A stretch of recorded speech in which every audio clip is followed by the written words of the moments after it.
Well, hello. I'm changing into my safety glasses. For those of you in the States, this is my Mr. Rogers moment. When I get from my comfy outdoor wear into my working in the shop wear. So, the lathe. This is my hand-me-down, found at a garage sale lathe. And this was my first attempt at making a cup. I was at the market yesterday, and it was my first market out there selling stuff. And I'd put a mallet I had made on the stand just as decoration. And it was one of the first things someone asked me about. And they said, can you make me a custom one of these? Well, yeah, of course I can.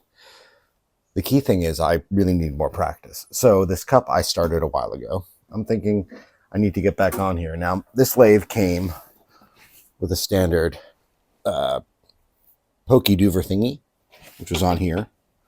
What I had found was that I can get one of these. Now, I know a proper chuck would be ideal, but let's go one step at a time. This is not my major area of working. I normally do other areas of woodworking, but we're going to give it a go. So I tried the old double-sided tape trick to put this on here, and what I saw was it was not liking me. So I've done a bit of sanding, and they say hot glue might just do the job. This is a sacrificial bit of wood, so hopefully it will mean that I will waste a lot less. So let's take a look. So speaking of things I've not heavily invested enough in, my hot glue gun seems to leak, but it does work. So what I'm doing is I'm doing my best to align all I can and put a bead of hot glue around a few of these edges, which according to all of them online, this is going to give me sufficient adhesion for the lathe. I will tell you I'm skeptical, and I'm going to wear extra safety equipment just in case. Because you know what? At over 1,000 RPMs, it ain't worth it. Now, I don't think this is fully dry, and I'm going to make sure it gets fully dry, but I think it's just sturdy enough to start putting this on here. Now, one of the things I was told is you turn the lathe into the faceplate, not the faceplate into the lathe. Now, I don't have a fancy lathe with a wheel on the far side, so I'm squeezing my little fingers in there. And hopefully that will be enough to get it really tight. All right, let's see if we're going to die. You should have seen me jump back from that one. Looks good. There's a bit of wobble to that, so we're going to see what we can do to give it a go.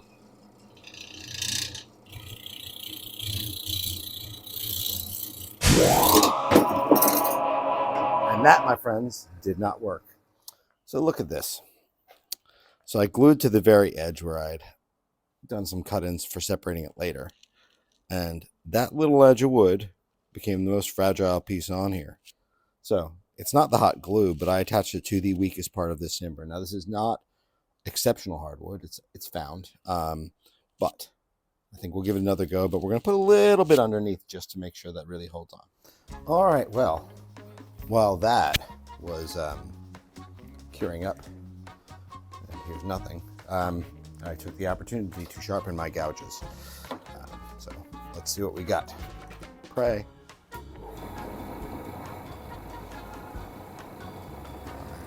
We're spinning all right. Let's see what we can do.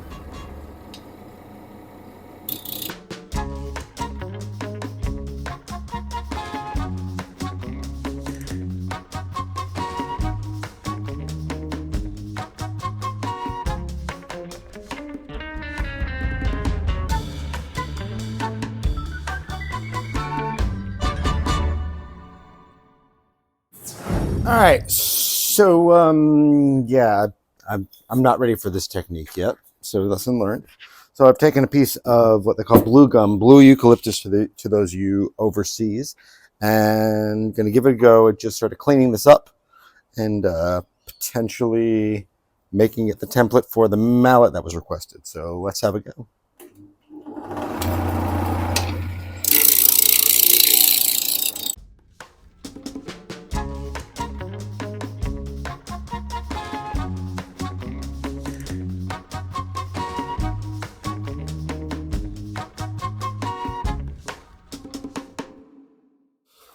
So I've roughed this out a bit. This is called a rough and gouge, and I think we are getting close to turning into something. Now you're going to see a lot of cracks in here. Now, any good woodworker or turner that I've been watching on all my little YouTube videos has said that this is not what we want to do, but it's what I have around. This is from the wood pile, and whether I use epoxy or another type of filler, it should be all right. Now, will it be tool grade? Well, we'll give it. We're going to whack the crap out of it when we're done to see.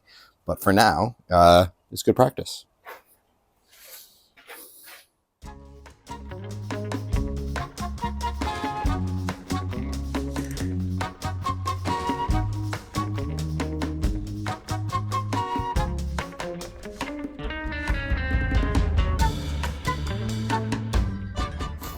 So the rough and gouge is starting to give this some shape.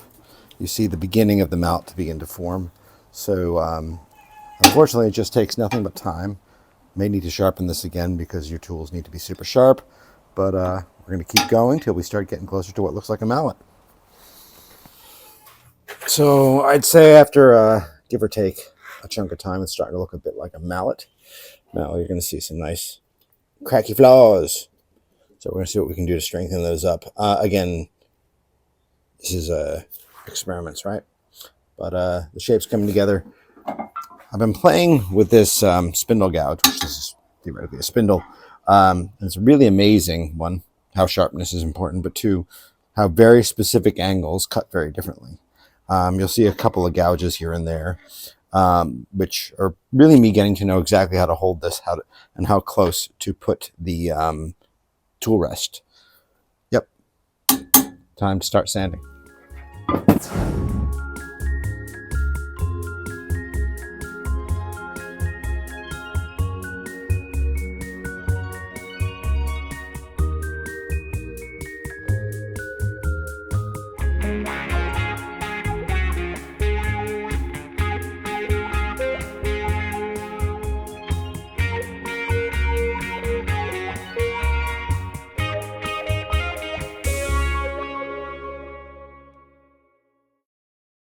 So even after an 40 grit sand, we're already starting to see what a difference that's making. The nice thing about a lathe is effectively a power sander. So I'm going to work myself through the grades and see how we work. Some really smart people would use a parting tool to get through this. My parting tool needs to be sharpened, so let's see what I can do to help that out. Look, what I've done at this point is I use some of the 4-in-1 wood filler, which looks a bit ugly right now, but it also puts some really nice color into the grain. The last one I did really came out attractive due to that, and so I'm going to let it set up for a bit, then run it through a sand. Then I will separate these pieces and cut off the ends and start the final polish and oil. So it should be pretty cool. Pretty psyched.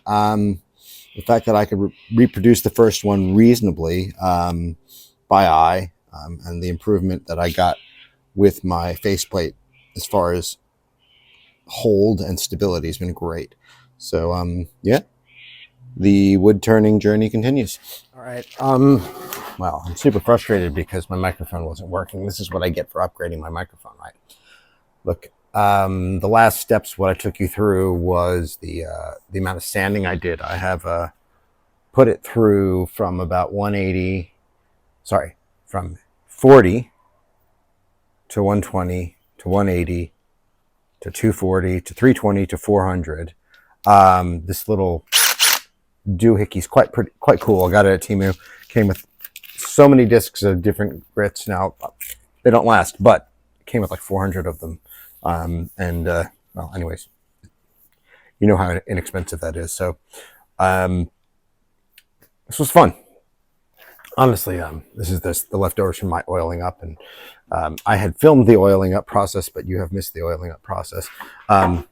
If you are so keen to see it again, I will re-oil, only because, really, honestly, this is the whole reason you tuned into this, wasn't?